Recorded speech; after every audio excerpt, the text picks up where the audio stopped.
Live. We are live. We're back, baby. Doing Bits Live is back with me, Eshaan Akbar, and Vittorio Angelone. How are you, my brother? I'm good, man. I saw Tenet today and I did not understand it. So here we are. What is it about? What is it? What Like, is it? I don't want to spoiler alert for Tenet. I don't think I understand it well enough to give away any spoilers. Like, people go forwards in time and backwards in time, and it's cool. Like, it's well edited, and you have people going in different directions in time. But I don't really like. They were looking for an algorithm the whole way through the thing, and then what they found at the end was like a big metal thing, and I was like, "That's not an algorithm. That's not an algorithm. That's Who's advising you? Off qual. Fucking hell. It's just so fucking weird. So I didn't really get it. I don't think I'm clever enough for Christopher Nolan films. I've decided. I've never understood a Christopher Nolan film. Anyway, so look, we've been away for a little while, and the reason we've been away is a combination of holidays, needing a break, rest, and we've done a bit of a reset of doing Bits Live, right? So Victoria and I had a conversation. We were like, we want to do something that's a bit more hard hitting. That's much. I mean, it was already funny before, but even funnier. And we've got a new format which you're going to see live today. And we thought for a first guest who is going to embrace this new wave of hitting it quickly, funny, new material, and is available, Rob Mulholland is in the house. Hello. Yes, I was very free. Oh It's shit! a pleasure to be here. I fixed What have it. you done? I fucked up some computer. I'm on a new computer and I don't really know how it all works. Oh, yeah, that's the other thing that's been happening is our friend Vittorio has been buying a computer. What computer did you buy? I just got some gaming PC on Facebook Marketplace that seemed quicker than my laptop. Oh my god! First it was the hair, now it's the gaming PC. Next it's a gun and a fucking school, isn't it? That's what's going on. Yeah, you do look like you draw your own pornography. Draw it. I write it on a typewriter, mate. What are you talking about? You're that guy. So Rob, how are you, my friend? What's going on? What are you up to? I'm good, mate. Yeah, I'm really good actually. Like, I've got a new dog, and gigs are back, so I'm having a great time, mate. I've been out actually gigging. Like, I did a little gig in a football club the other night, indoors in the club pavilion, and it felt like old times. Oh, you know, it's sick. proper like circuit gig with real people indoors, and no one gave a fuck about social distancing. Mate, Also, which football club was it? What's it called? Whitchurch Allport. They're like a little non-league football club, and it's such a nice. beautiful little ground. Yeah, it was sick. It was so much fun, and like the good thing about gigs at the moment is the only people who are coming aren't fannies. Because if Yeah, you're yeah, a of fanny, course. you're dead scared of COVID. So Yeah. you're a fanny, You- or you've got an existing health condition, which Yeah. is fair. Yeah. But like all Same the people who thing. are like. All the people who complain at jokes are all the ones who won't leave the house. Exactly. It's the So- best audience that are turning up. Yeah, and everyone's been so bored for so long, and like they're just being cooped up. Now they're just like live entertainment. People Yeah, yeah. appreciate it. Yeah, It's so sick. The that atmosphere's stressed nice. me out the first time though, because I've been doing these shows in my garden, and the first time, like, the tickets were booked like within like an hour or two, and I was like, holy shit, I didn't know I had this fucking selling power in Belfast. And then in my head I was like, wait, I'm just replacing everyone's fucking Zoom quizzes, aren't I? Like, people Yeah, are just exactly. so desperate to do anything that isn't just sit in the fucking house. And I was like, I'm okay with that. I'm okay. Yeah, I'll man, take take it. the fucking opportunity, innit? It's the only way you're going to Yeah. sell any tickets. So you might That's as well have Yeah, exactly. Take the opportunity. it. But Rob, how have you found it? Like getting back on stage? Were you a bit rusty? Did it? Man, first couple I really was. Like, my first gig was MCing, so I was just doing crowd work and that, and it was really weird because like Because you haven't seen a crowd for 6 months. You're like, yeah, "Ooh." there's a bit of that, and like, but like for me, it was like I was running the gig as well. I was doing a garden gig, like, you know, I was in someone else's, my yard shit. But Yeah. like, because I was running it, and like, so I had that sort of like running in my head, and then like, I don't know, it's just when I was speaking to people. Normally, when I'm MCing, like, I've done it so many thousands of times that like I speak to someone and it just flows. You know, I'm just talking to them, Yeah. and it's just a bit heightened, and like they say something, and instinctively I've got a response. It's just I've honed that instinct. But like that was just a bit gone, that sharpness. So I'd be like, "What do Yeah. you do?" And they'd be like, "Oh, I work in an Italian restaurant." And I'd be like, And I just have that little Yes, yeah. second where I had Yeah. to think what to say, and it was good, and it was Yeah. a fun gig, and it was enjoyable, but I wasn't there. Then my second one was, I think I was worse on stage because I was in Brighton on the beach in an open air gig, and I was just Okay. too giddy. I was too excited to be there. So Right, I came yeah, on stage okay. like, "Hi guys," and like, it's not the energy I want to bring. that's what you are. No, it's not all, is it? So I was like bounded out like, "Hi guys," and like, right, let's have some horrible jokes about pedos. But no, it's like now after about 3 or 4, I felt like properly back in the groove, and like like this week in particular, the few I've done, I've just been like feeling back, and it's awesome. Like remembering that I can do comedy, it's so good. Just be like, I'm really good at comedy. Were you doing? What kind of material were you doing? Was this all new? Were you doing All material new. from before? All new. Everything from before's dead. Like, not big, like basically because my memory's so bad, I realised I couldn't remember any of my bits, even like my closer that I've been doing for 2 years. I can remember the big idea, but like the structure of it and how it actually goes, those bits where I'd get lost when I was trying to remember it. And I was halfway through watching it on my special in order to learn it, when I was like, why the fuck am I doing this, right? Like the amount of energy it takes me to relearn a bit, I might as well just polish an idea I've had into a bit. And I'm so glad I've done that, man, because like I'm working on a mini special at the moment that I'm filming in garden gigs. Yeah. And it's really nice to just have this like really relevant material that I can then put on a special and just bin. So that like basically, it's there, like because I want to talk about what's going on, obviously, but I don't want to talk about it for ages. Yeah. I also really want to laugh at people next year when they're doing shows about Corona when I've had it out for a year. And it's all done. I the other day I started all new, and then I realised, like, I don't know if you do this. When I'm on stage, I can throw forward to the material that I'm going to do in my head. I'm like, I know what's coming next. Yeah. I got to the point where I knew I did not know what I was going to say next, right? So I said, right, scramble for some old bits. I fucked it up so bad, I got the nationalities of my parents wrong. That's so funny. That's it. But when I do that, apparently it's racist. I know. Fuck's sake. Eshaan's up there like Korean or something, aren't you, Eshaan? Have you ever seen a fat Korean person? Yes. That's it. Yeah. Kung Fu Panda. No, there's definitely fat Koreans. Bobby Lee. Bobby Lee? He's pudgy, and he's like American Korean, so that's the American gene coming through, isn't it? Yeah, no, I mean like Korean. I feel like you don't really see fat, unless they're like sumos. You don't really see fat That's East Japan. Asian people.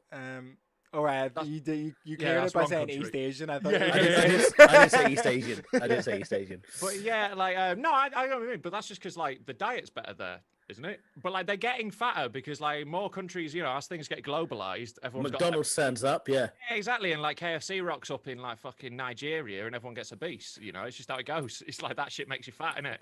You know, the one of the only things. Sorry, who am I telling about how to get fat? You know, one of the only things that was standing in Baghdad was a McDonald's during the height of the war. That was one of the only things that was protected. Yeah, because they have bouncers or what? Huh? Because they have bouncers or what? Because the one in Belfast has a bouncer. Yeah, because the bouncers can get the drones off. City Centre. Right. Okay. So let's do this. So this is what we're going to do with you, Rob. Is doing bits of a podcast about new material and trying to come up with new ideas. And you've already said that since gigs have started again, you've been doing new material anyway.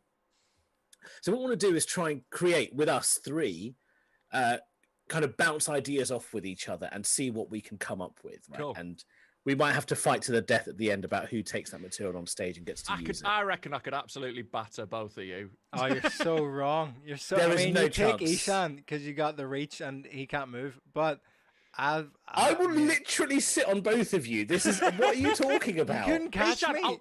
Yeah, exactly. We would lightly jog away from you. Listen, I'm very quick over short distances. Every fat cunt says that. Every fat cunt is like, oh, I'm fast over 5 yards. I am. Oh, I really am. Yeah, I'll when you're surprise you. falling. When you're falling. Yeah, no, to be fair, Vittorio, you've got that, you know, you've got a violent history in your past. You've been through Oh, war absolutely. zones. I've got real like He's generational trauma built up inside. Yeah. Fair, and like I'm English as well, so that really wells up inside you, doesn't it? Yeah. Fair enough. Yeah, I can see you having that crazy switch. Listen, if you guys carry on, I'm going to speed down ISIS very, very quickly. What's the speed dial number for ISIS? What is 911? It should be 786 actually, because 786 is like the Islamic number. Is You it? know that? Is it? Right, Yeah. because there's a fast food restaurant at the end of my road called 786, and I just thought it was like a number pun. But like, it's a very Asian area I live in. So. Yeah. 786 is like Islamically quite an important number. I don't know why. Though. Right. It basically comes off the back of the mosque. Actually, that all makes perfect. There you go. Halal 786. There you go. There we go. Yeah. There we go. Not that bad. I live around them. Right. So, first game that we play is called Trending Trouble. We're gonna come up with better names, but basically, Is that the first thing we're workshopping? The yeah. But basically, we're gonna chat about a topic that's trending right now and see if there's some material we can glean from it. Yeah, sure. Now, is there anything that has recently caught your attention, be it today or recently, that you're like, fuck, we need to talk about this? I think Adele has been the thing that's caught my eye in the last couple of days. She's got in trouble for cultural appropriation because she put on a pair of batty winders. Yeah, she had her hair done. I don't know what the name of the style is. It's sort of a cornrow variant. Yes. But and she was wearing Corn on the cob. No. She was wearing like a Jamaican bikini because she was celebrating like the carnival wasn't on, was it? So she was doing like a celebration. Yeah, so she was doing like a celebration of carnival. People called it cultural appropriation, and I'm not having that one. Like, I'm not having it because it's not like she went, I invented this. No, she just joined in a fucking... Yeah, well, this is it. What do people expect? That when you do something that is seemingly not from your culture, and by the way, it's always when a white person does something that doesn't associate with white people, that they have to wear like a sandwich board as well to say, I know this is the person that came up with it. I don't know what people are expecting to happen. Yeah, because I thought the problem with cultural appropriation was Elvis stealing the blues and stealing, an art form and money off of people who created profiting it. off, yeah. Exactly, and also diminishing their contribution to it and making it so they're erased, essentially. Yeah, so Elvis is the king of rock and roll. Exactly, despite just being a bloke who sung stuff that other people wrote that they stole off black people. Yes, so that's that. I get that argument totally. I understand that, but when it's just like someone going, it's fun at carnival, isn't it? Look, hey, Jamaica, that's nice, isn't it? It's just fine. You didn't black up. I thought, she kept her skin colour. You have got one of the best cultural appropriation jokes I've ever heard. Oh, thank you, man. Yeah, that might be my favourite joke I ever wrote, and it was on my last special, Too Big to Fail, and it was one I was telling comedians in green rooms for 3 years, and people kept going, "You can't say that." They pissed themselves and then go, "You can't say that." And eventually, I was like, "I bet I can," and I did, and it worked. Well, that's an interesting concept. I think it was Jarlath Regan said that. He said every comedian has a joke that they're too scared to try, and that's the exact joke that you should try. Yeah, and that's always your best shit. Totally. It might not be good the first time, but you gotta, if you believe in it, if you know in your heart that it's fucking funny, you gotta try it and work on it. It was like the Chris Rock's N-word bit apparently took 2 years to get to work. I can believe it. It's such a hard concept. Yeah. And but obviously totally worth it. And this is Rob Mulholland's N-word bit that we're talking about. Yeah, it's true. It is an N-word bit. Yeah. Hey, I'll Eshaan, tell the joke if you want. It's on my special already. I'll tell you. No, don't tell the joke. All right. Go and watch Rob's special. Yeah, watch Too Big to Fail. It's on there. It's quite far into the special because you've got to walk people up to that one. Yeah. You can't open with a joke that strong. No.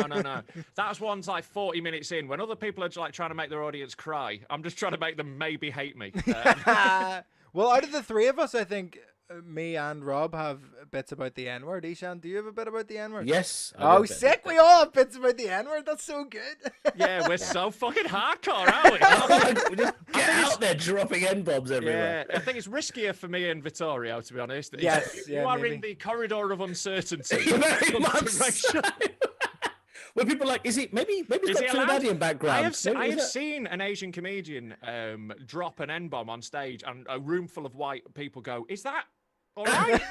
Can you help it?" Just go, "Oh, okay, I guess he's allowed." I guess he's got a pass. Latinos always do it in rap songs. Cypress Hill always drop it, don't they? None of them are black. Isn't Tekashi 6ix9ine Latino and he uses it all the time? And he drops it a lot. But that guy's on his way to get murdered for a lot of reasons, isn't he? That's true. That's true. Why is he not called Takeshi 69?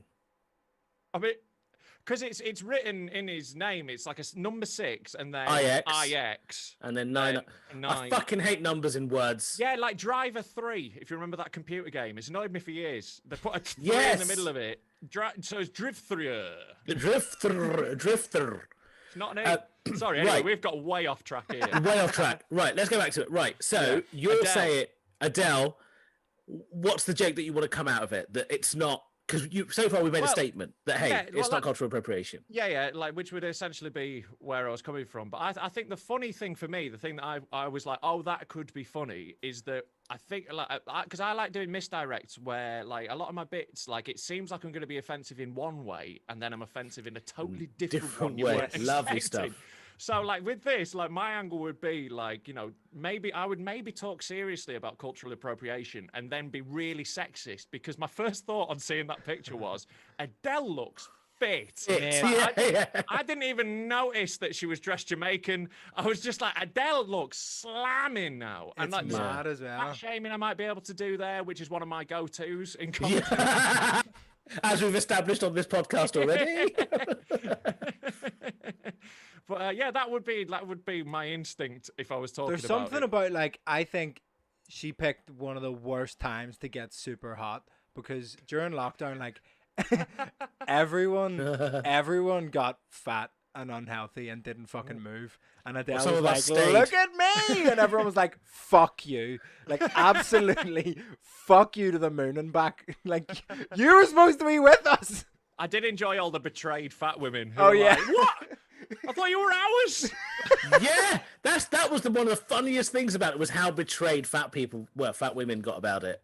Yeah. Totally. They properly felt like let down, which I found absolutely hilarious. Like, rather than going, oh, well, if Adele can do it, maybe I could. Yeah. not Rather than die be at inspired 45. to get off your fucking ass, just be like, oh, fuck's sake, Adele, you bitch.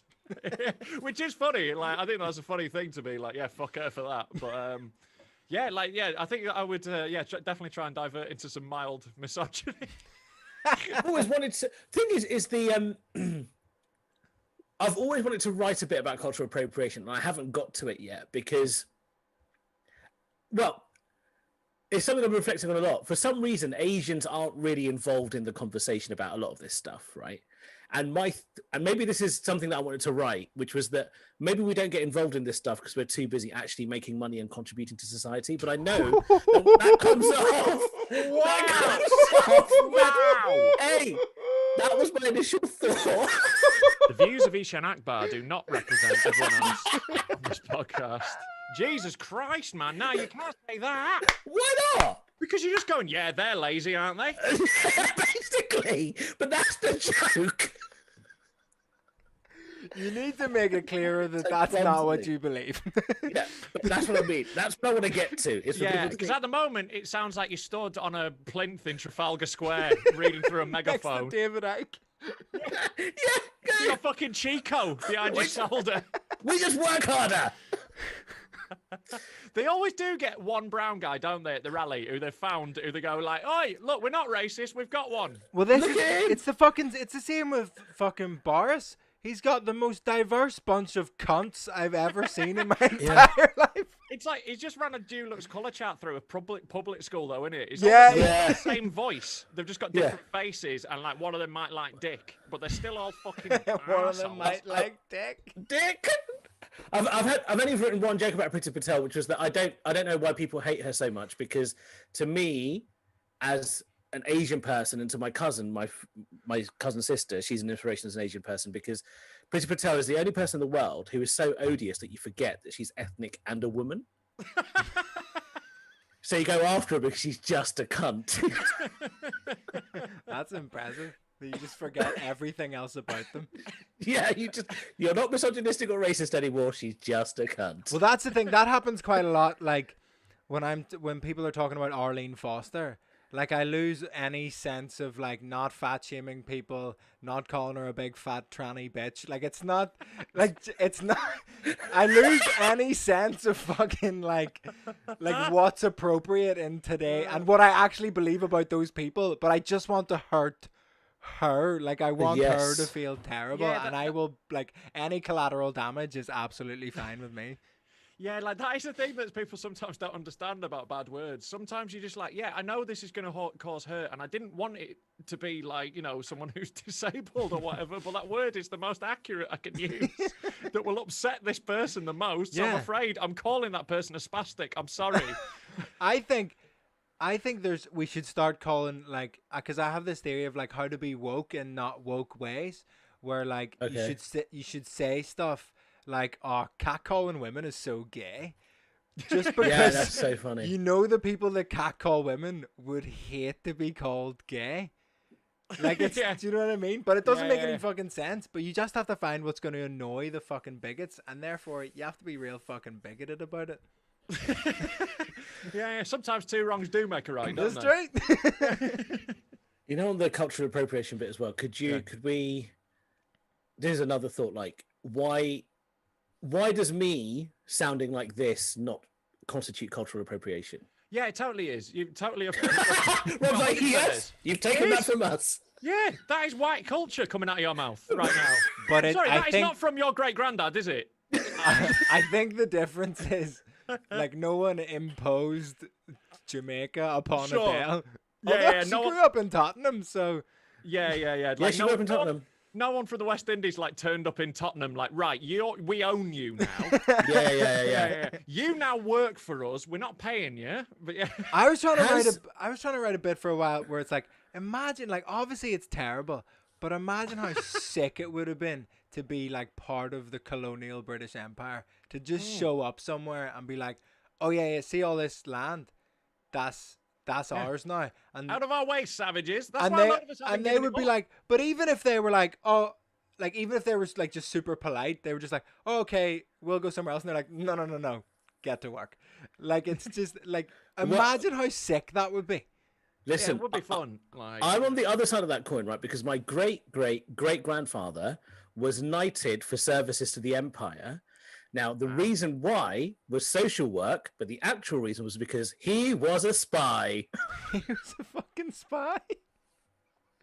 Whoa. And then because of his good spying, my family got rewarded with 4 tea gardens. So colonialism was great for the Akbars. That's fucking wild. Wow. Your great granddad sounds like a shithouse. So he was like an informant for like fucking the rat, Brits. yeah. Because we had in Belfast, there's a really famous informant called Scapatici, who was Scapatici. So he's like an Irish Italian who lived in West Belfast, and his name's Isn't Freddie. he that sad clown? No, That's Pagliacci. But I've always wanted to, because he's like the most famous like Belfast Italian. So I always wanted to write a bit about Freddie Scapatici not representing all Belfast Italian, because he was like super high up in the IRA, but the whole time was just giving all the info to the British Army. That's amazing. And to be fair, the IRA murdered. gave their own information. They used to ring up and go, here's where we've left the bomb. Yeah, very conscientious terrorists. Hey, look, right, looking back now, glory days, the 90s, weren't Honestly. Yeah. Honestly. Yeah. And everyone has a go at Muslim terrorists for not calling ahead, but they couldn't because their lines are tapped. Right. So That was ropey. At best. It was a swing. it was a swing. I think I edged it. I think I edged it. I mean, I think you're giving out, definitely. No, I think it was an edge. I think you've nicked it to the slips. I think. Yeah, no, I think you're getting at best an awkward titter in a club for that. I'll fix it. Right. Next game. Okay. Why have I called it unexpected item in the banking area? Wait, no, because there's Basically- something else we have to do with this Adele bit, because we said comedians have to do this thing in their head all the time, but we want to make it not in our heads. Basically, with the Adele premise, we want to think what would be too far, like what would be past the line, so we know where the line is in terms of talking about Adele potentially culturally appropriating Jamaican culture. There are definitely some things I would say about her batty crease that might over the line. Like, the thing is, because I would definitely like to use some patois in the bit because it's funny. Yeah. You know, like Wagwan from the other side. Yes, yeah. You know, like And after everything you say, you could say that came from, to make sure you're not culturally appropriating potentially. Yeah, I don't give a shit though. Yeah. That takes too much time. I've only got 10 minutes. Yeah, like I like apologising before a bit is what I do. I tell people that I'm about to say something horrible, and then they're forewarned, and I get away with more stuff. But yeah, on this, it would definitely there would be a point where I would definitely say something too fat shamey at some point. I do that quite often. Like, there's a real fine line because I do want it to be like fun when I'm like taking the piss out of people for being fat. I don't want them to fucking cry. You know, it's a joke. You know, it's meant to just be a nice thing, and it's just like fucking around, innit? Yeah. So like you've got to straddle that line where it's not cruel. It's not Straddling being something they can't do. Yeah, exactly. There you go. Perfect. That's exactly beautifully pitched. Like that is exactly right. Because that's the tone. It's just a bit cheeky. It's funny, and you're like, fucking yeah, you got me there. It's just like it's that light roasting that you do to mates. You know, and I like doing that with audiences because then it makes you feel bonded. And also, it's funnier because you're not meant to say it. Like, honestly, one of the biggest laughs on my special is just when I call someone a fat cunt. People are like, fucking, you can't say that. Is there something about, like wishing she'd culturally appropriated some fucking, like, groove or rhythm to her fucking music? Yeah, or that she cultural appropriated violent homophobia from Jamaica. That'd be funny as fuck. That would be funny, yeah. She's really got all into it. She was just like, later she was just like, you bring fire on the party, boys. I said fire. Well, what you could do is, what you could do is just list up. I bring the fire upon the gays.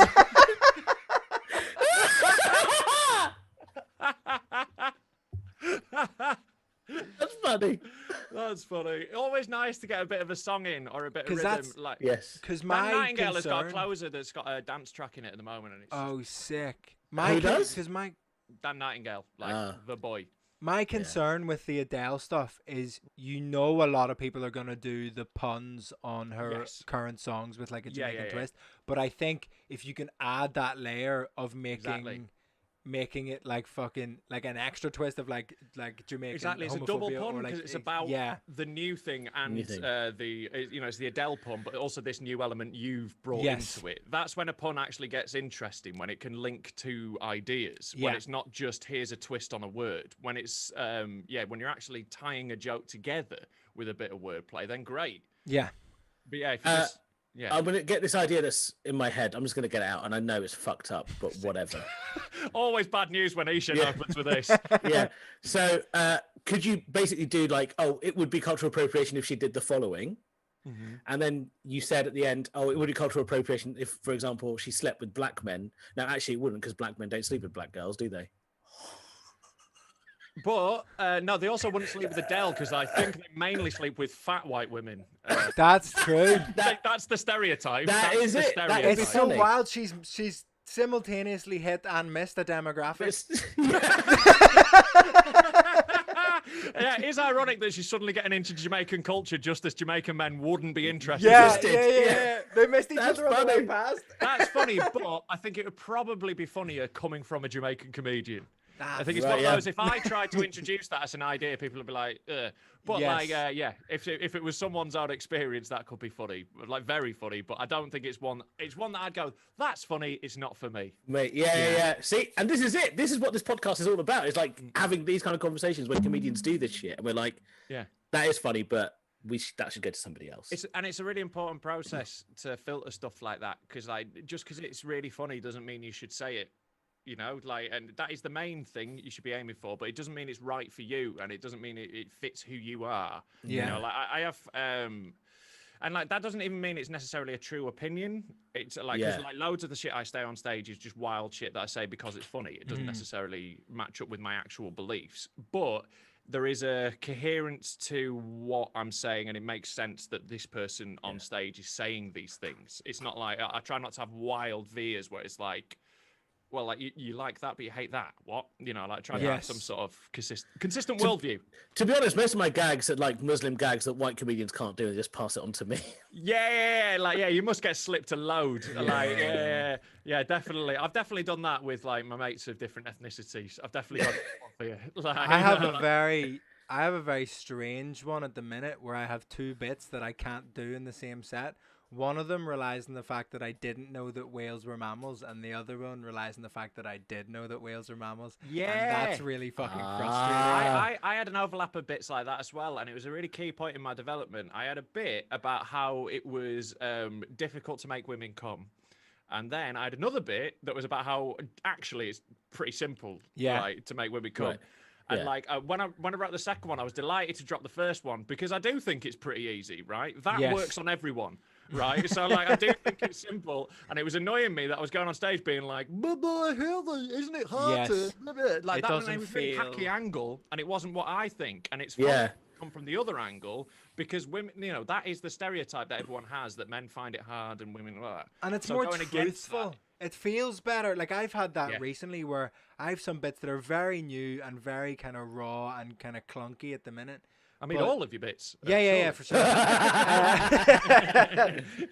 But it feels like because I think over lockdown I had so much time just in my own head that I've come out with a lot of ideas that I really fucking believe the truth behind the joke. And even though I haven't quite got the structure of them down yet, it like even when I'm clunkily working it out, there's something that feels really good about like believing what you're saying. Yeah. It's great. And like, even if it's not, and like, I struggle to explain this to people who aren't comics, but like believing in what you're saying isn't necessarily even saying what you actually think. Yes, do you know what I mean? The truth of the joke is different to the truth of the words. Yeah, exactly. And I believe this is really funny, and I believe this is a really original viewpoint. Might not necessarily be like, well, this is exactly the nuanced thing that I actually believe, because I have very nuanced, reasonable takes on things mostly in my actual opinions. I like to think, you know, I'm not extreme either way. I just try and find some balance and try and find the cooperation, blah, blah, blah. That's not funny. It's funny when I go on stage and go, I hate this, I love this. You know? So, extreme viewpoints. But yeah, totally. Like, yeah, that's a really important because you're a bit of a newer comic as well, comparatively to Vittorio. So like, you're still developing that, and that sounds like a really important thing that you've just found. So it feels like a really different phase in my writing, which is why it's been so exciting. Oh mate, it's so exciting. Yeah, it's like puberty for a comic. Like that's what you're going through. Your balls are dropping. Yeah. It's totally true, man. And it's so exciting when you go, because at first you're so scared because you just got to establish yourself and prove that you're funny. And get gigs and keep getting gigs, and you're just trying to cling on. But when you get to a point where you're like, oh, I can do this, and actually this is what I want to say. That's when you lift off, and that's when you get so much better, and it just becomes so much more exciting. And I remember just dropping my 20 that had like established me as a professional comedian and had won me like new act competitions. I just dropped all those jokes. And the next gig out, it was amazing. And like I've just constantly killed my babies since then, and it just keeps you so alive. So do you remember the first time we met, Rob? Oh mate, my memory's so shit. No, so it was my first time doing the gong at the Frog and Bucket. Oh right, yeah. Rob and I did the gong.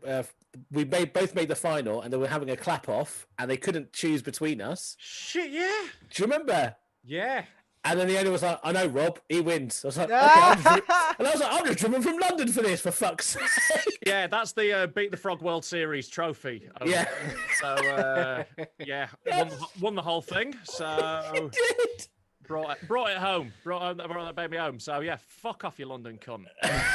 I didn't know that was the first time we'd met, man. But yeah, I remember it. Yeah. That's interesting that because Eshaan, you've said on this podcast before that you, like, haven't enjoyed like gong shows like the Comedy Store one in London. Is Beat the Comedy Store one is fucking awful. I love gong shows, man. I miss them.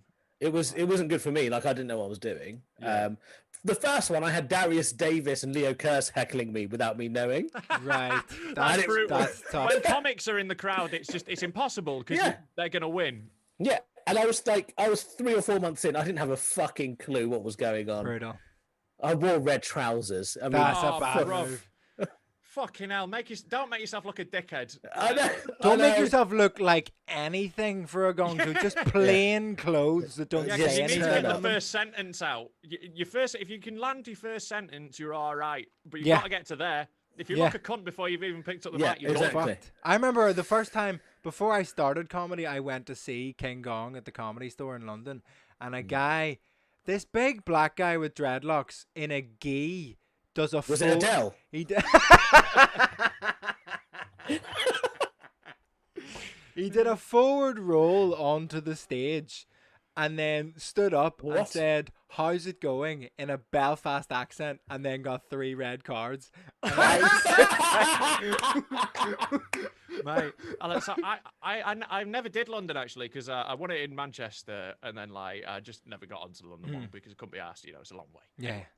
But yeah, like I did the one in Manchester. I only did it once. But like the thing was, the people at the store were like, "This is the most brutal one we've had for a fucking while." It was savage. Like people were just like, there was like a row of hecklers at the back row just fucking leveling people. Going for it, yeah. Yeah, and like I was on like second after the break, so I'm watching, pretty good spot. But I was watching all this shit happening, and people are just getting savage first section.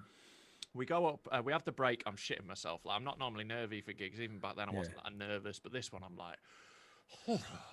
But then the guy who's on before me goes up, right? He goes up, shuffles on stage, shuffles up to the microphone, and he goes, "What do you call a dinosaur with a big vocabulary?" And someone on the front row just goes, "A thesaurus." And he goes, "Thesaurus."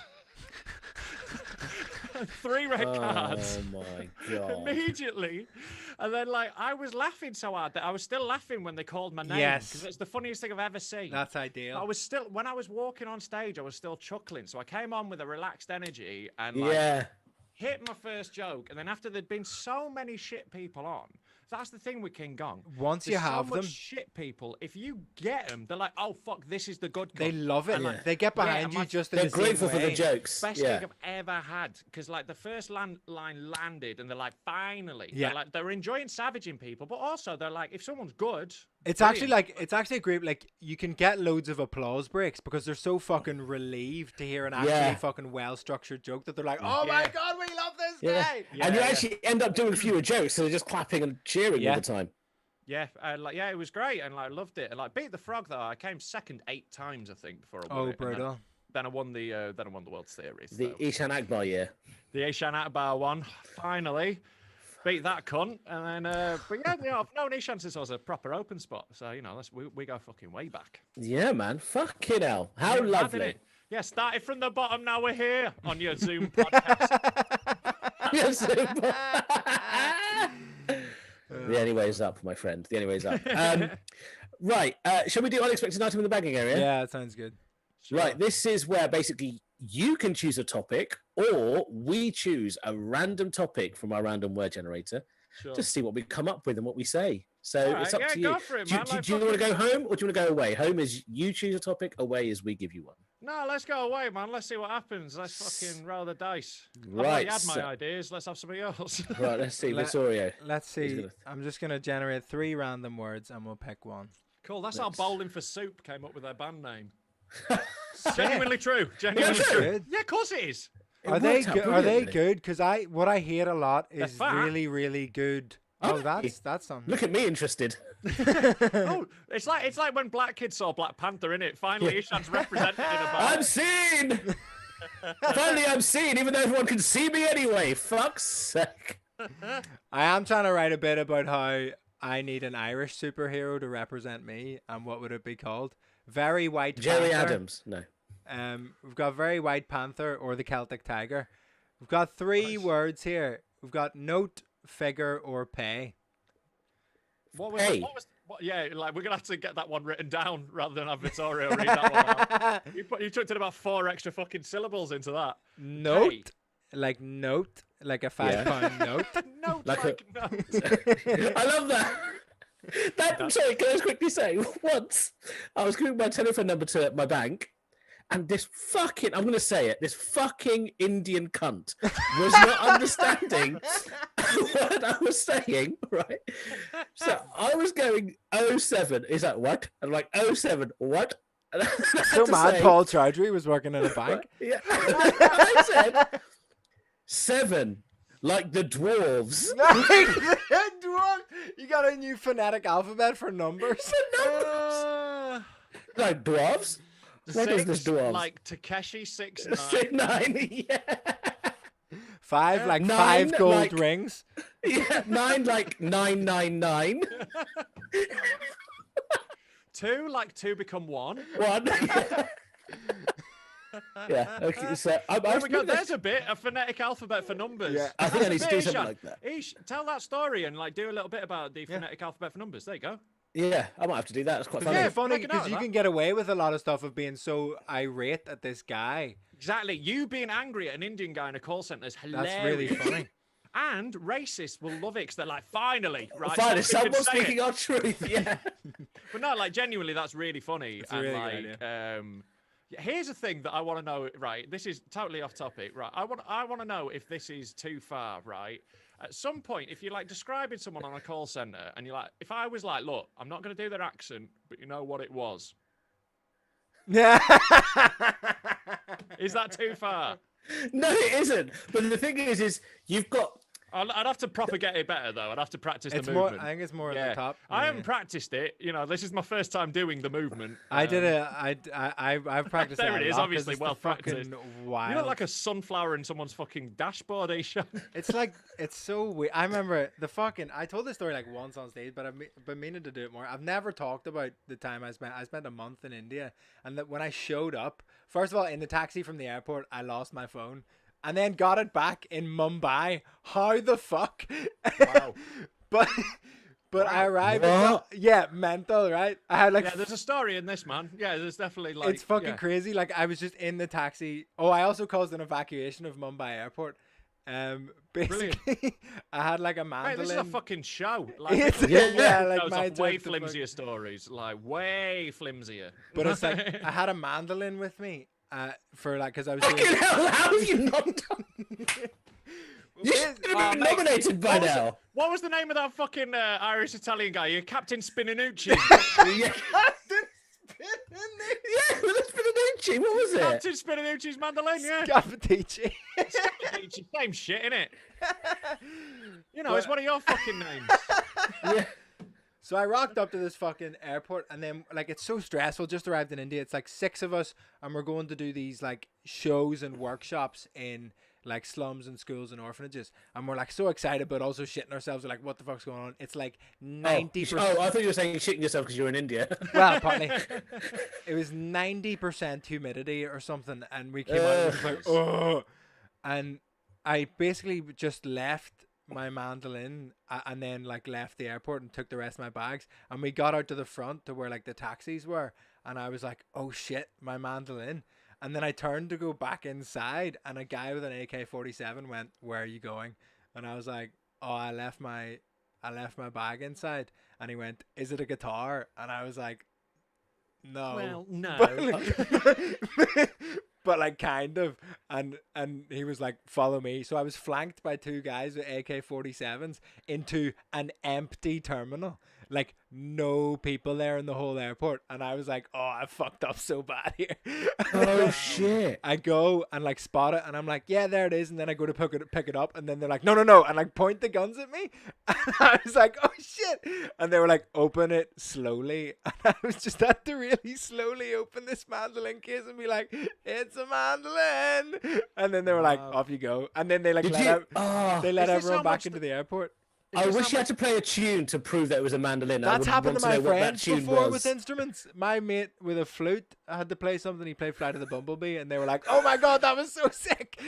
Man, what I'm wondering is this just how much they hate mandolin music? in India? Like, is REM being overplayed? Like maybe they've just got Mumford and Sons and they're fucking sick of it, and they're like, Yeah. "Which cunt brought a fucking mandolin to India?"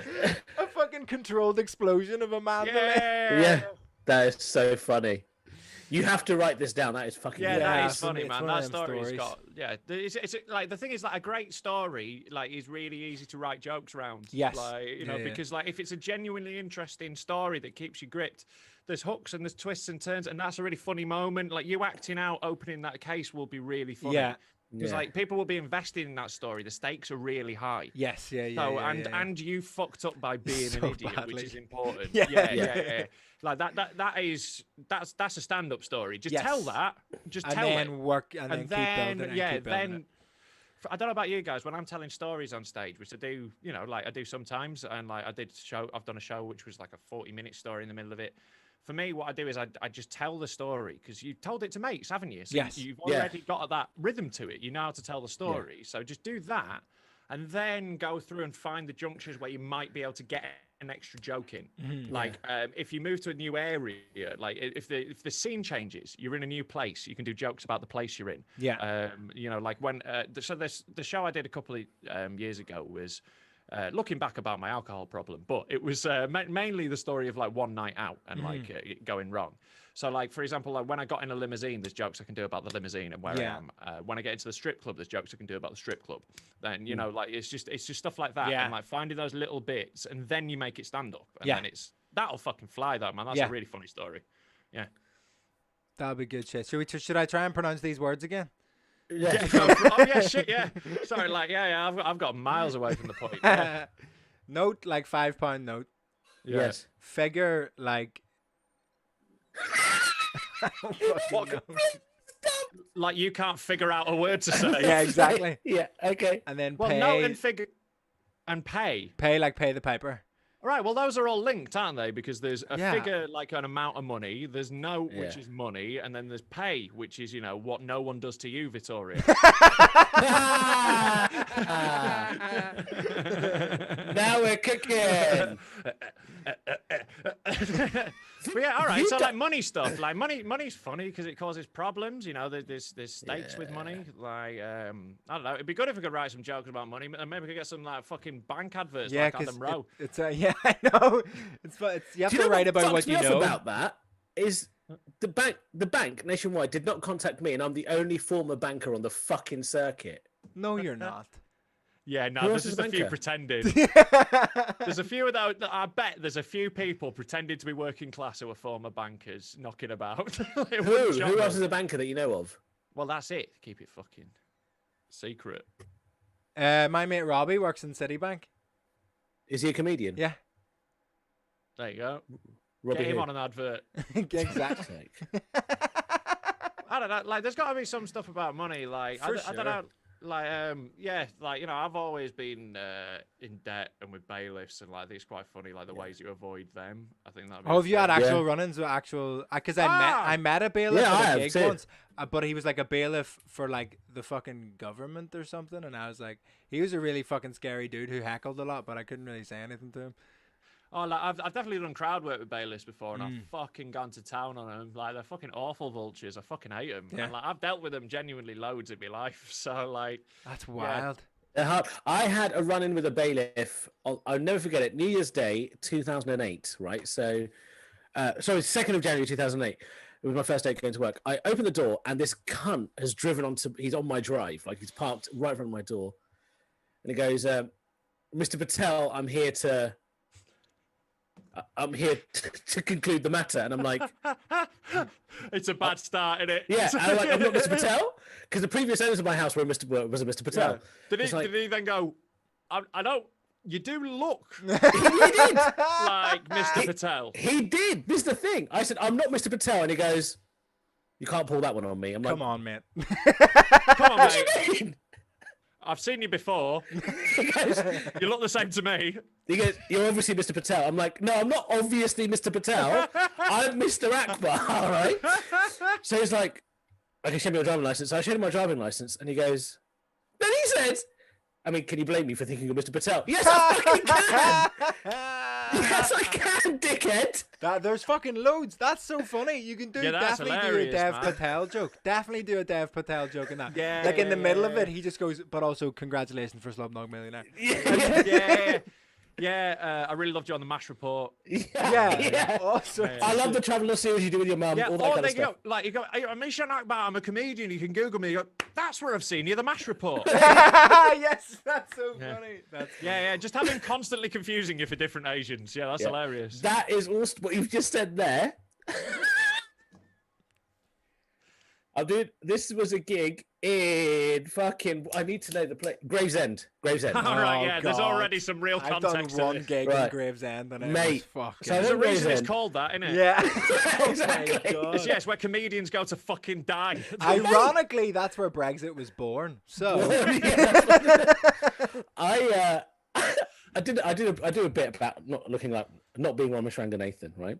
Yeah. So afterwards, a few of us having a smoke, some of us having a drink at the terrace, and one of these punters, he comes, he's like, mate, I properly loved you. You're so funny. And, you know, I know the Ramesh thing, but I knew you weren't Ramesh. I've seen you on TV before. And I'm like, oh, well, thanks. What do you see me on? Knowing I've only done Mock the Week. He goes, Taskmaster. I'm like, that's Ramesh. That's so funny. Oh no. Yeah, that's hilarious, man. So yeah, you can tie those stories in, like they're funny. That's aren't definitely- they? Yeah. I'm going to do a Although, bailiff thing. You don't want to talk about race too much, do you? No, you don't want to. No, like, but those stories are hilarious, man. Tell those; they're really, really funny. The bailiff one's really funny. Yeah. Because his insistence and him not backing down is really funny. Yeah. Yeah, because he's a bailiff. He has to get the money. Yeah, but the fact that he's just like, well, come on, mate. Like, you know, don't blame me. Like, the fact that he's just like, obviously that was a mistake anyone would make. Yeah.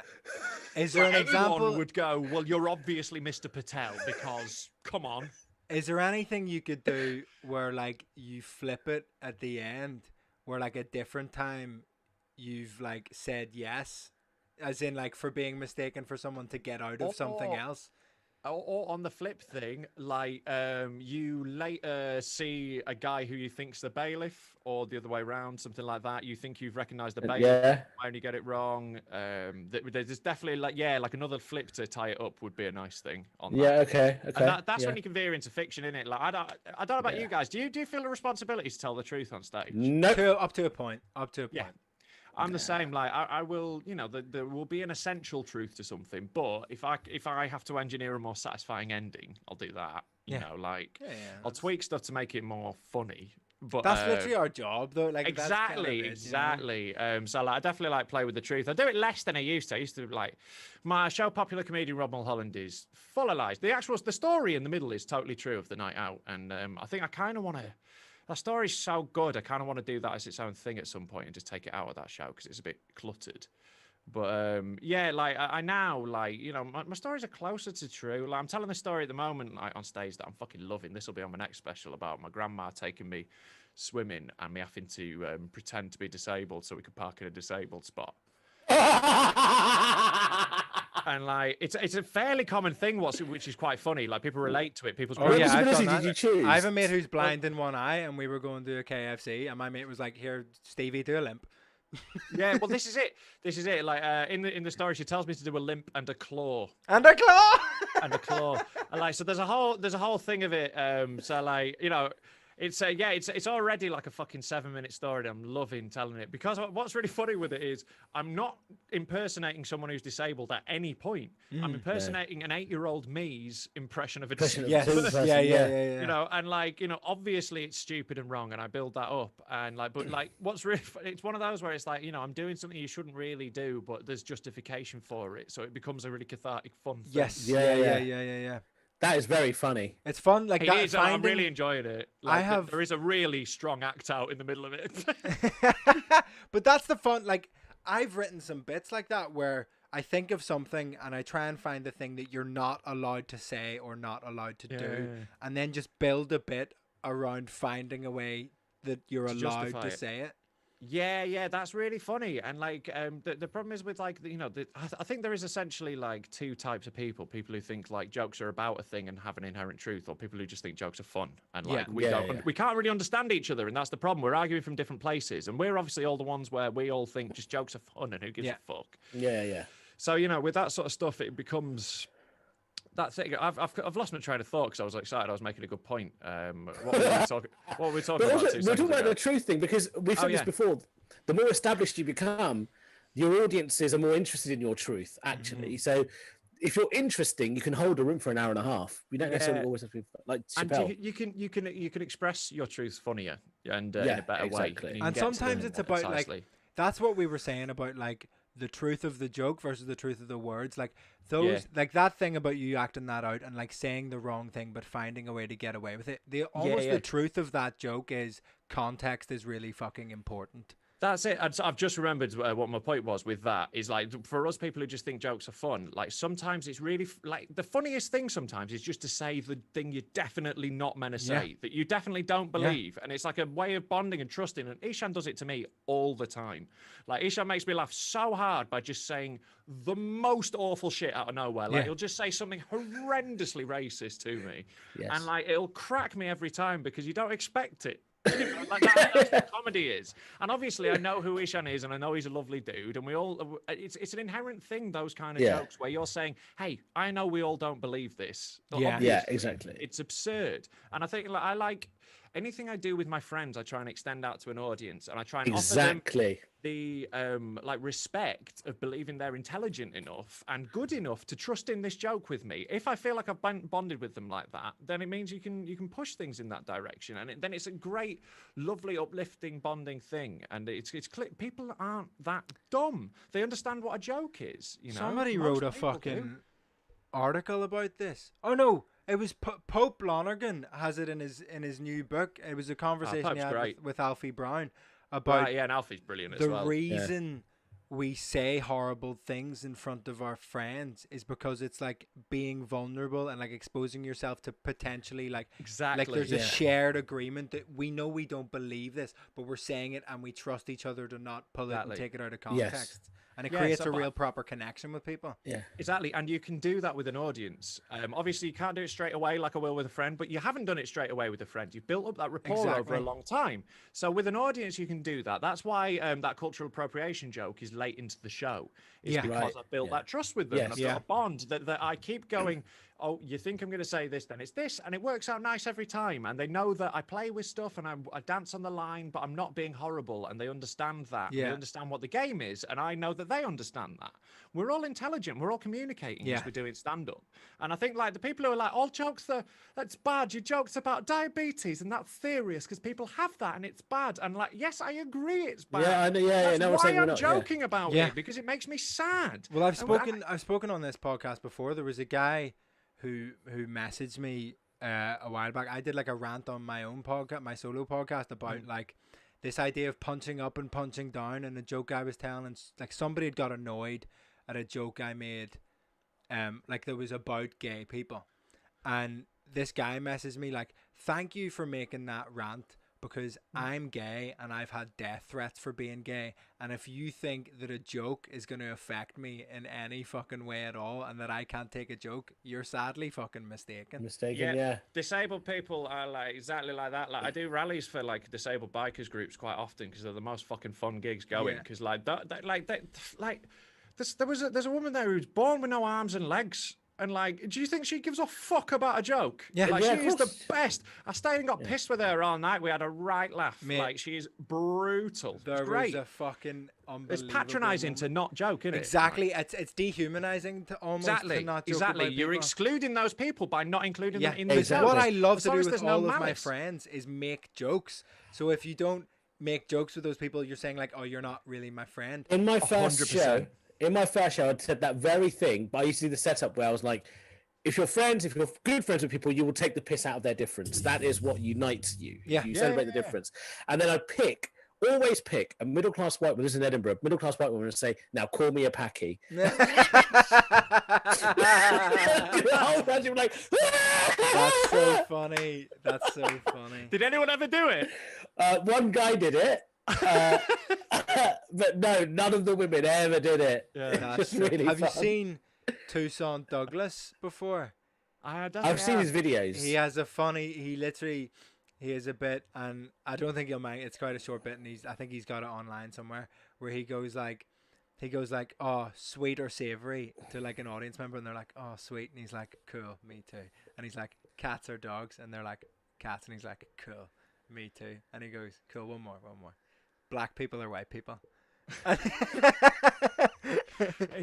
love that stuff, man. Like when I'm doing crowd work, I sometimes ask people what's their least favorite ethnicity. I love asking that question because like they're right on the ropes, then, aren't they? Because like there's no good answer, and I'm like, and you're not allowed to say white because that's the easy answer. Yeah.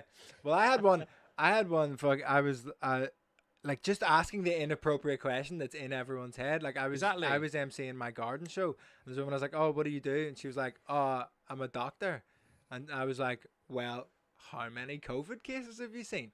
And she was like, and I was like, "Has anyone died in your arms?" And everyone was just like fucking freaking out. And I Yeah, was man. like, it's just fun. Like it's just fun, fun. Yeah. You're the voice of the id, aren't you, as Yeah. a comedian? Especially when you're doing crowd work, all those little impulses. And like, I'm really impulsive. My brain's like that. I constantly have awful thoughts that I have to go. Nope. Like I've got like pre-Tourette's. Like I Yes. can stop it, but it comes to the front, and I have to actively stop myself Really, all yeah. the time.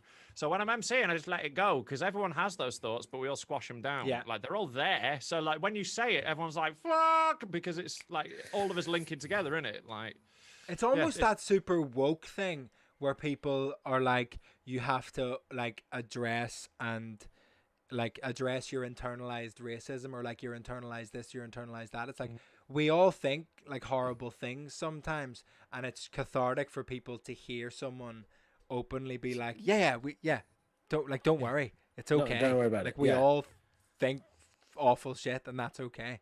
yeah, and that's the problem with that sort of like, let's face it, very white woke liberalism, like the form of it, where it becomes like, it just becomes really po-faced and boring, and it takes joy out of things, where it just becomes, right, I am sorry for my privilege, I acknowledge it with you, and I will now sit and humbly listen to it. It's just like, just actively don't be racist, and if you see anyone being racist, knock it on the head. Yeah. But Well, like, it's very opportune that you've mentioned that now, because today there was a whole big story, isn't there, about left-wing and right-wing comedy. yeah. BBC saying that they're going to commission more right-wing comedy, or Sure. what they call right-wing.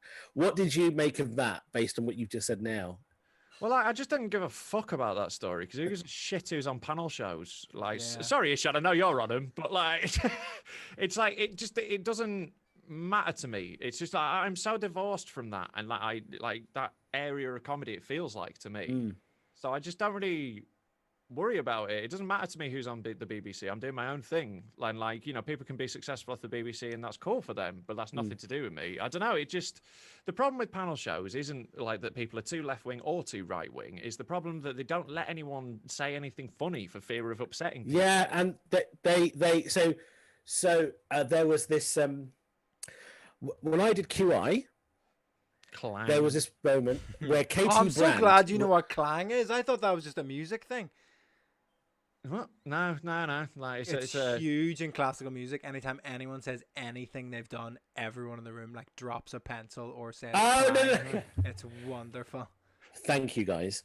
Anyway, we were talking at one point. We were talking about phobias, and Katie Brand was talking about how she has a fear of flying. Oh, sorry, I just had loads of really awful joke thoughts. Do it like in the middle of that sentence. Right. Fear of flying, and she was explaining where it came from, and she basically said she binged on watching videos of the 9/11 attacks. Right.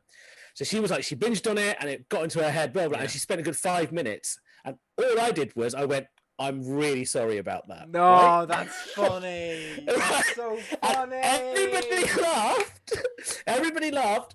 And Sandy Toxic said, there is no way that is making the edit. And I was like, oh, come on. I know. It's like the funniest shit is what gets cut out. This is the thing. Yeah, that's the thing. I was like, I'll do my own clang. I was writing for someone who was doing Mock the Week once. I was helping them, only because I was doing their tour support, and like on the car on the way there, we were just say the name, otherwise it's not a clang. No, I'm not gonna, because I don't have permission.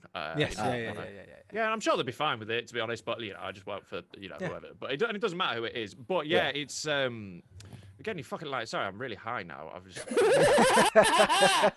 But yeah, it's that sort of thing. Like, we weren't allowed to we had to go through rewriting jokes that were rejected, and there was a joke about children with cancer swimming with dolphins that was rejected. Not allowed to say anything about cancer. Fine, changed to depression, right, in order to downgrade it. Less funny, but gets it through. Not allowed to make jokes about depression.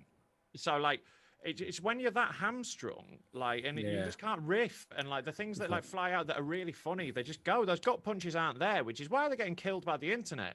So like, I just don't give a fuck about this like dying thing. Like, it's just I just see like panel shows just feel weird to me. Like, go get them right now, Ish, because like they're on the last legs, but now. People still see you, you get paid, and you get good social media content. That's the main thing you get basically. out of Really well filmed media content. jokes. Exactly. Yeah. So, you know, and like Ish had a video absolutely bang off one of them and off Mock the Week, wasn't it? Absolutely blew up. So that's the bit that this did is you the real thing. good, I think was the blow up afterwards. You not need the to do show. the extra work. You need to clip it all out, subtitle it, Yes. make it really fucking good, and Yes. use that to because then it pops. Yeah, and you then gotta it's attach your important. name to it and send people back towards your own platforms. Yeah. Exactly. Exactly. But, like, they just feel like, because the thing is, like, that works because you just get the meat of it. Like, you just get the really good bit, which is your 3 minutes of stand up, bam. Yeah. Or like you riffing something, bam. Whereas the whole thing, if you, the experience of watching them, there's loads of fat on them, and people don't want to watch things with fat on them, and loads of it's really boring and shit. And they just Even if feel that's like, me. yeah, but like they just feel like these weird Victorian parlor games. They They're have so so much dated and potential chummy. They to could be but really they, good. They, like if they you look at knock all something the like edges Tough off. Crowd, if you got something like Tough Crowd Yeah.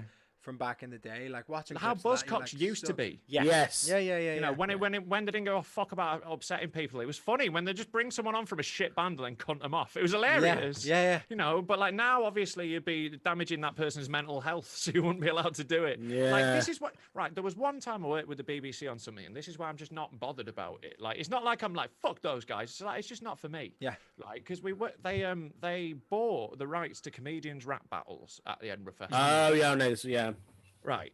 So, they bought comedian rap battles, and then in a meeting, they told us we weren't allowed to say anything that was offensive or insulting, right? In a fucking rap battle, right? We're like, what do you think you've bought? And then we did it, and like, honestly, it's on BBC iPlayer, my one against Leo. Not because Leo was shit, but he was awful. Leo's is embarrassing, right? It was so dog shit, embarrassing, so cringy. But like mine was good. I worked on it really for ages. Yeah, and, like, you're a good rap battler. I do battle rap sometimes. Yeah. Like I'm a part-time battle rapper. So like I'd really written it and really. Oh, I said structured it. rap battler. Yeah, battle rapper. Yeah. But like, but yeah, like I'd really structured it, and like they chopped it up, and so it was a 2-round battle that I did, and I'd written 2 rounds, and like the callback and all this stuff like that. They edited it into 3, and they moved stuff around. So the callback was after the setup, and like they chopped bits out. They chopped things out. So they would chop out like half a rhyme scheme. So you wouldn't get the setup word that it was rhyming off, and like you wouldn't it just doesn't make sense. And people have watched it and been like, oh, it's all right, but like I know it's shit. So just from going through that process, it's like I never want to give my stuff over to someone else and go, you edit that. Ever. I'm not interested in doing that ever again. And I won't, because I don't need to. We have the internet. I'm just going to fucking do my own shit. Yeah. Because then I don't fuck it up, because I know what's the funny bit. And that's why the internet's so much better than TV, and I don't give a fuck about right-wing, left-wing comedians on it. I think it's all shit. Fuck them all. Well, that was doing bits live. Well, what's But interesting? like, when was Eshaan, the last time have I got news for you was funny? Fuck off. That's true. You're Dog right. shit. Dog shit. It's because The jokes on it they are do awful. edit it down massively. But also, they just do shit. Like, they're just lazy. Like, they just go, oh, here's a funny video off the internet. If you're just going to show me a funny video that I saw on Tuesday, Yeah. Yes. like, why the fuck are you doing this? Why do you exist? It just shows how redundant they are when they try and put, like, funny clips off the internet in. Because we've all seen them. It's Agreed. gone. Yeah. You know, it's Agreed. like, it's a dead format. And, like, especially that one. That one's been shit forever. And they're responsible for Boris Johnson. So, fuck them. We should do another podcast with Rob just getting higher and higher and higher. That's every podcast I'm on. Well, look, this has been so much fun. I've really enjoyed that. We really got to talk about material, which is what we wanted to do from the get-go. Yeah, I loved Rob- it. Like, it's been really enjoyable. Like, Rob, where can people find your stuff? Now's your time. Tell yeah, everybody. YouTube's the best way to find me. Just go on YouTube, search for Rob Mulholland if you can spell it. It's my website is robcomedy.co.uk if you can't spell Mulholland. But yeah, if you search Rob Mulholland Too Big to Fail, that's the name of my special. That is on YouTube. Just hit 30,000 views. Pow! Wow, congratulations. Yeah, just got the t-shirt designs today as well. I'm getting merch up this week. That's Sick. unreal. Yeah, so I've got a podcast called Rob Mulholland Has an Opinion, and I make loads of videos, put them all on YouTube. So yeah, check me out there. I'm all over the internet. Fucking check me out. Yeah. You know, I'm doing loads of stuff. I've got a new football podcast coming out. Excited for that. I've just got I'm endless excited shit. for that. The Bielsa Is that the one Bible. with Mickey Kerr? Mickey P. Kerr and me are doing a podcast called The Bielsa Bible, which is just about Marcelo Bielsa. So, because I have a bunch of mates, like I've inherited a bunch of mates in Leeds, because one of my best mates from uni is from Leeds, and I've like now been up to Leeds when my mate hasn't been there, and we all fucking hang out and stuff, and yeah, Nice. they're all fucking buzzing for it, so it's gonna be sick. it's great. Yeah, it's a real like beautiful moment in the history of Leeds United. But it's not just about Leeds. Yeah, like, if it's you the love thing. football, and like then by Yeah, extension you should love Bielsa, and by extension you should be into this podcast. This is it, and like we're reaching out to like fans of Marseille and Bilbao and Newell's Old Boys, or all these old clubs and teams, and like we're building this like community of people all around the world. It's fucking sick. It's That's really so good. cool. Like because like these teams have a common thread. They're all like these working class cities that have been rejuvenated by Bielsa's presence. So it's really fucking awesome, and we're hoping. Do you think you could get him on? Nah, Bielsa will never do it. Yeah, Like, it's not true. his style. He doesn't do Yeah, yeah. interviews, and the reason yeah. he doesn't do interviews is because he thinks it's unfair to the journalists he can't have the time for. So he just does a press conference, so it's equal. for Every everyone. time, I mean, things I'm a United fan, but every time I hear about Bielsa, I'm like, he sounds like a fucking Yeah. G. He is, and yeah, I've got some designs back of like some fucking dope Bielsa t-shirts. Oh, as so well. good, I've just so made some good, so good. Viva Bielsa t-shirts. We've got a Bielsa Bible like stained glass one that's fucking sick. Yeah. So yeah, like I'm just making loads of stuff at the moment. I've got a new studio I'm building in here for like 2 people. Just loads of stuff going on. So you know, it's good, man. Good times. Follow Rob Mulholland. He's absolutely brilliant. Like I said, check out Too Big to Fail because it does have one of the best cultural appropriation jokes you will ever hear. Vittorio. If you're on the YouTube right now, click the thumbs up button, and don't forget to hit subscribe on YouTube. the channel. And Ring that bell. If you're if you're on Spotify, subscribe to the podcast. If you're on iTunes, give us a little 5-star review. Tell us what you thought. Drop a comment to let us know if you're watching it back, not on the live stream. And check us out every Tuesday at 7:30 with check out all the other episodes. There's loads of class comedians on this. It's very good. Yeah. It's very good. But thank you so much for listening and watching Doing Bits. That was Doing Bits Live. See you again next week. Bye-bye. Catch you later. Ended. That was Great. great.